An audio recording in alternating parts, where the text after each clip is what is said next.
Hello friends. आज का topic है एक्सेसिव क्राई इन ऑटिज्म। कहने का मतलब ये है कि कई बच्चे हैं जो बहुत जल्दी रो लेते हैं। इनफैक्ट जब रोते हैं तो बहुत देर तक रोते रहते हैं। बट यहाँ पे मैं किसी मेल्टडाउन्स की बात नहीं कर रहा। यहाँ पे मैं बात कर रहा हूँ इमोशनल रेगुलेशन की। तो आइए आज हम डिटेल में समझते हैं कि बच्चे इतने इमोशनली अनस्टेबल क्यों होते हैं और स्पेशल नीड बच्चे इतनी जल्दी क्यों रो देते हैं। यूजली मैं पेरेंट्स के लिए एंड इनफैक्ट प्रोफेशनल्स के लिए वीडियोस को बहुत सिंपल रखना चाहता हूं, लेकिन कभी कभी मुझे लगता है कि कुछ मेडिकल टर्म्स यूज़ करना मेरे लिए बहुत ज़्यादा मैंडेटरी हो जाता है। तो इसीलिए आज मैं आप लोगों को इसको डिटेल में समझाने के लिए पहले बात करूंगा लिम्बिक सिस्टम की। लिम्बिक सिस्टम हमारा इमोशनल ब्रेन होता है। इनफैक्ट लिम्बिक सिस्टम का एक पार्ट होता है जिसको स्पेसिफिकली मैं आज डिस्कस करना चाहूँगा, जिसका नाम है एमेग्डला। एमेग्डाला का जो बेसिक रोल होता है वो होता है थ्रेट्स को पकड़ना और डिस्कम्फर्ट को पकड़ना। इसी के साथ साथ ये ट्रिगर करता है फाइट मोड या फ्लाइट मोड हमारी बॉडी का। और इसी के साथ साथ क्या कॉर्टिसल हार्मोन बॉडी में सिक्रीट करना है, ये भी एमेग्डाला ही प्राइमरीली डिसाइड करता है। अब मैं इसको थोड़ा सा और डिटेल में आप लोगों को समझाना चाहूंगा। सपोजेटली अगर आपके पेट में दर्द हो रहा है तो ऑटोमेटिकली आप रोने लग जाएंगे। अब पेन एक सेंसे है और इमोशनल क्राई है, तो आप देख सकते हैं कि किसी भी तरीके का डिस्कम्फर्ट या थ्रेट आया तो आप इमोशनली उसको रिएक्ट कर रहे हैं। अब उस इमोशनल रिएक्शन में क्या आपको लड़ना है या उससे एस्केप लेना है, तो ये भी डिसीजन अमेग्डाला ही लेता है। एंड इन पे डिपेंड करता है कॉर्टिसोल सिक्रीट करना है या नहीं करना है, क्योंकि कॉर्टिसोल हमारा एक स्ट्रेस हार्मोन होता है।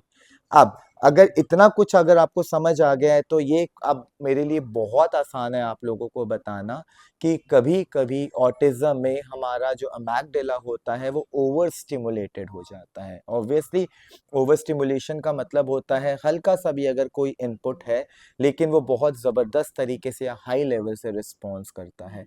यही वन ऑफ द रीजंस होता है कि बच्चा बहुत ज़्यादा इमोशनली अनबैलेंस हो जाता है। इनफैक्ट अगर कोई हल्का सा भी ट्रिगर या हल्का सा भी चेंज या हल्का सा भी स्टिमुलस ऊपर नीचे।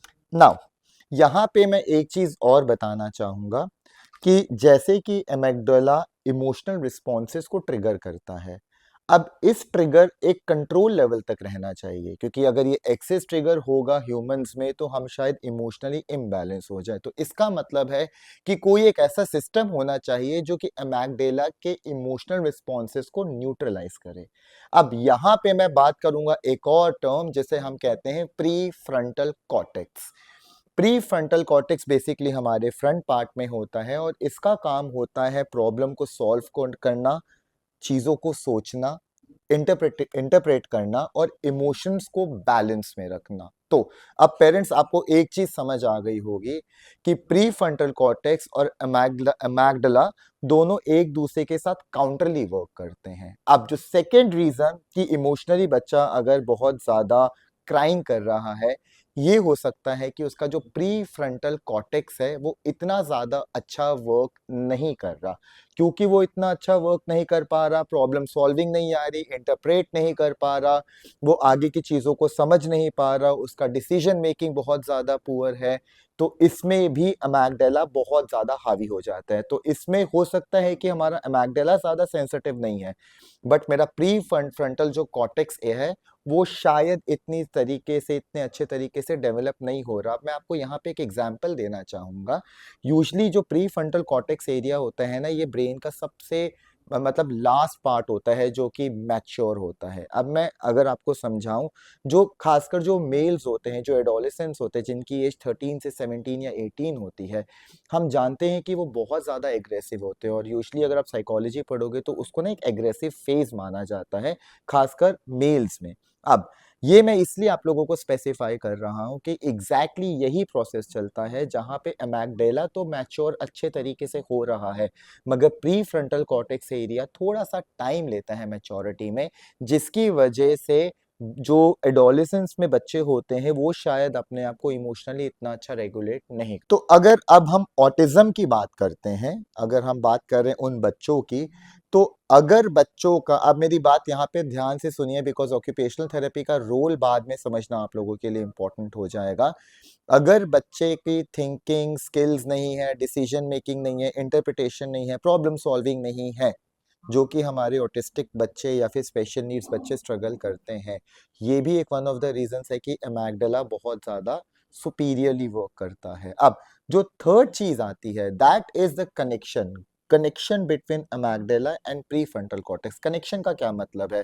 पहले फेज में मैंने आपको बताया कि अगर अमेगडाला बहुत ज़्यादा ओवर सेंसिटिव है, सेकंड में मैंने बताया अगर प्री फ्रंटल कॉर्टेक्स मैच्योर नहीं है इतना ज़्यादा, थर्ड है कि अगर इन दोनों में प्री फ्रंटल कॉर्टेक्स और मैग्डाला में अगर इतना ज्यादा स्ट्रॉन्ग कनेक्शन नहीं होगा तो भी इमोशनली बच्चे को कंट्रोल करना बहुत ज्यादा मुश्किल हो जाएगा।